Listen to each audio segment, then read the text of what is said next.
Muito bom dia a todos vocês que nos acompanham aqui pelo Notícias Agrícolas. Eu sou Letícia Guimarães e a gente começa mais um Realidades da Safra, esse momento em que a gente viaja pelo Brasil afora para saber como estão os principais cultivos semeados aqui em solo brasileiro. E a gente vai lá para o Paraná, para Itambaracá, conversar com o produtor rural Mário Teixeira Marinho Neto, que vai conversar um pouquinho com a gente a respeito do desenvolvimento do milho safrinha por lá. Seja muito bem-vindo, Mário.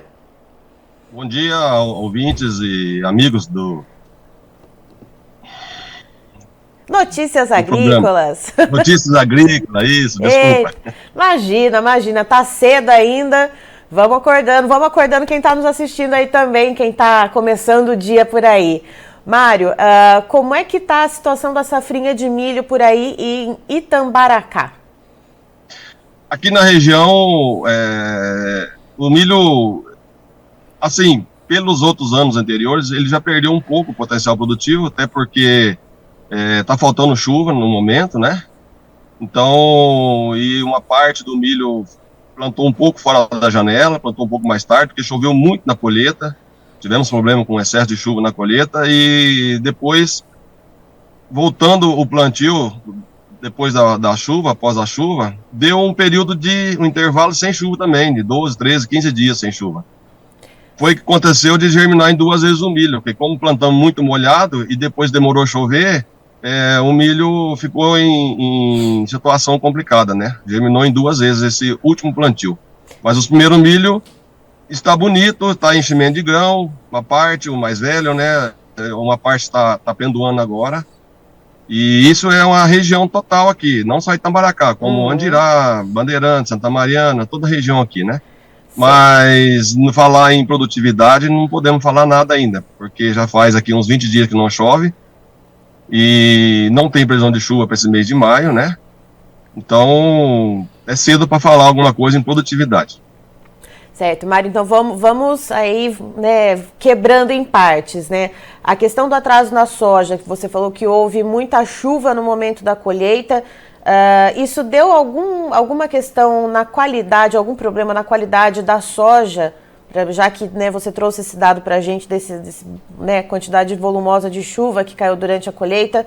Teve algum problema, então, com a umidade dos grãos ou não? Nesse sentido foi tudo tranquilo?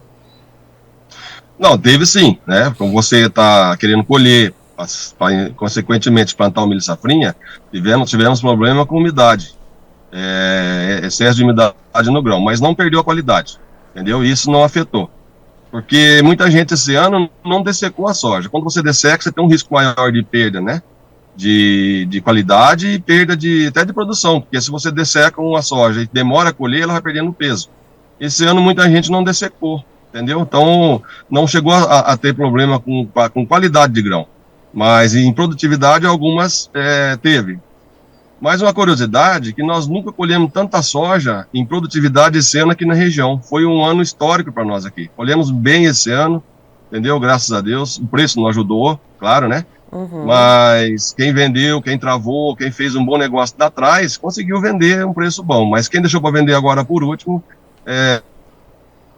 teve realmente um prejuízo muito grande. Teve gente que nem fechou a conta, mesmo produzindo bem.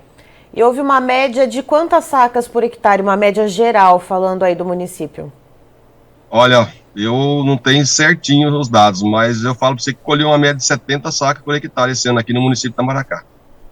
Certo. E aí, passando para o milho, Mário, com esse atraso por causa das chuvas durante a colheita da soja, você falou que teve essa germinação em 2 etapas, porque plantou com o solo muito úmido e as chuvas acabaram cortando. Logo, então, já sai aí com uma certa perda na produtividade. Apesar da gente não poder fazer uma conta, né, de qual deve ser a expectativa, como você falou que ainda é muito cedo, mas só esse fator, né, dessa germinação e desse corte nas chuvas, quantos por cento pode diminuir a produtividade, apesar da gente não ter um número aí fechado para estimar? Pela experiência que a gente tem, dos anos que a gente planta, esses milho que plantou tarde e nasceu em 2 vezes, pode falar que ele já perdeu uns 20%, entendeu? Até porque a planta que fica para trás, ela vai concorrer com a que nasceu primeiro. Isso vai afetar a produção.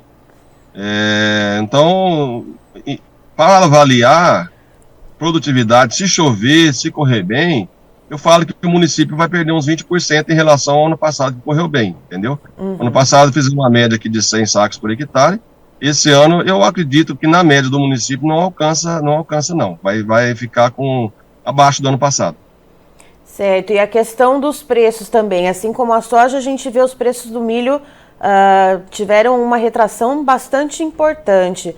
Teve alguma porcentagem de produtores aí do município que já tinha travado negócios antecipadamente, travado contratos, né, no mercado futuro, ou não, devido às perdas nas safras anteriores, o produtor colocou um pouquinho o pé no freio, ficou ali com um pouco de receio, Mário?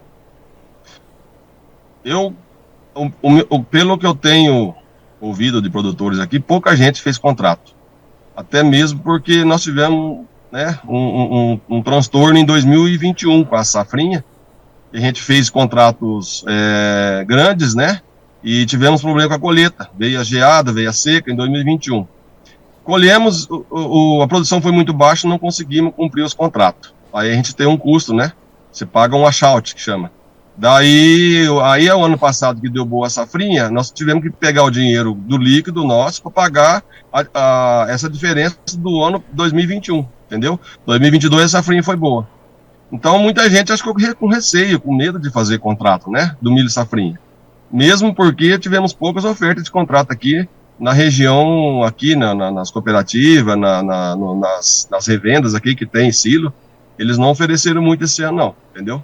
Ô Mário, e a questão do seguro, com alguns produtores de outras regiões do país com quem eu conversei, e que também passaram por perdas subsequentes nas safras tanto de soja quanto de milho. Alguns produtores relatam que houve uma certa restrição das seguradoras em relação à realização dos seguros das lavouras.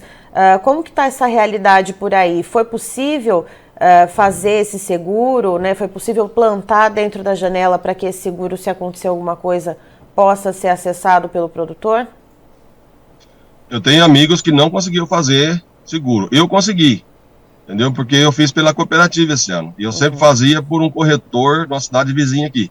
E o corretor esse ano não tinha disponível na mão com as seguradoras para fazer o seguro para mim. Aí eu antecipei, corri e consegui fazer na cooperativa que tem aqui na minha cidade. Certo. E, Mário, como que está a situação também da logística, né? Pensando, então, nessa colheita de soja que foi muito positiva, com os preços baixos, o produtor ele está segurando essa soja no armazenamento ou não? Como que está essa questão, esse fluxo de vendas? Porque pensando quando vier a colheita do milho safrinha, para onde que vai esse milho? Aqui, poucos produtores na minha cidade, quase que ninguém tem silo na propriedade. Por ser um município pequeno e tal, então tem muita oferta aqui, condições de cooperativa para armazenar e revendas, né? Mas produtor aqui na minha cidade, ninguém tem silo na propriedade. E 30 do 4 vence, né? Todo mundo tem que vender a soja, ou a 200 ou a 100, tem que vender. Se não for vender soja, vender milho, mas tá tudo, as commodities no geral está em baixa, né? Em geral está em baixa. Então, eu acho sim que não tem muita soja no silo guardado de produtores. A maioria teve que vender, entendeu? Tem os contratos para cumprir, tem boleto chegando, não tem o que fazer, tem que ir vendendo do preço que tá para conseguir cumprir com esses compromissos, né, Mário? Isso, não tem que fazer. E contrato de soja, ano passado, que chegou a sair aqui a 175 aqui, quase ninguém fez, pouca gente fez. Pelo fato de que no ano anterior, fizemos muito contrato também. E a soja estava na faixa de contrato 75, 80, entendeu? 90, e subiu, explodiu o preço, chegou a 210 aqui. Aí a pessoa leva esse choque, né, e fica com medo, com receio de fazer novos contratos. Então muita gente não fez ano passado. Chegou a ter R$175 aqui, mas pouca gente fez. E aí pensando, né, nessa questão do desenvolvimento do milho, estamos ainda, né, numa fase de enchimento de grãos, uma fase que precisa de chuva. Você falou que faz 20 dias que não chove. Até quando esse milho consegue aguentar sem as chuvas, Mário? Quando que precisa voltar a ter precipitações aí bem homogêneas no município de Itamaracá para que esse milho não perca, ainda mais a questão da produtividade? Falando do meu município, aqui em Itamaracá, né? E pelo que é um município pequeno, a gente conhece toda a região aqui, os municípios vizinhos também. Se não chover, assim, se não tiver chuva, vai produzir milho? Vai produzir milho, porque agora o tempo que acontece, o dia é curto, né? Entendeu? Então o milho aguenta com a noite fresca, um orvalho que cai, não é o ideal, né? Mas um pouco produz, porque esses milhos mais velhos aí, que tem potencial de 100, 120 sacos por hectare, ele vai colher 80, 75, esses mais velhos. O mais novo, ele vai dar uma perda também, mas um pouquinho colhe, tá? Aí, lógico, você vai ter que um recurso do seguro, você vai ter que, né, acionar o seguro para você não ficar no prejuízo. Mas, assim, o ideal seria chover, entendeu? Para manter uma média aí de 80, 90 por hectare, né? Certo. Mário, muito obrigada pelas informações. Você é sempre muito bem-vindo para trazer, portanto, aqui para nós a realidade, então, dos cultivos aí em Itambaracá. Eu que agradeço a Notícias Agrícolas. Sempre que precisar, estou à disposição para passar as informações da região. Tá certo, estivemos então com o Mário Teixeira Marinho Neto, que é produtor rural da região de Itambaracá, no Paraná, nos trazendo as informações da safrinha de milho por lá. De acordo com ele, houve um certo atraso no plantio porque atrasou a colheita da soja. Houve muita chuva, em torno de 12 a 15 dias, né, chovendo intensamente, atrasando a colheita da soja, portanto, atrasando também o plantio do milho. E após esse plantio do milho, que foi feito num solo muito úmido, inclusive em alguns talhões chegando a germinar 2 vezes, agora essa chuva cortou. Segundo o Mário, faz cerca de 20 dias que não chove lá na região de Itambaracá. Tem milho que está em fase de enchimento de grãos e a gente sabe que é um momento que precisa ter uma umidade para que esses grãos ganhem peso. O ideal seria chover, mas segundo o Mário, ainda dá para aguentar alguns dias sem essas chuvas, mas sim, o produtor precisa que essa chuva venha para não diminuir ainda mais o potencial de produtividade da safrinha de milho, que já sai com uma certa perda justamente devido a esse atraso, devido a essa germinação em 2 vezes por causa do solo muito úmido. Eu encerro por aqui, já tem mais informações para você. Fique ligado.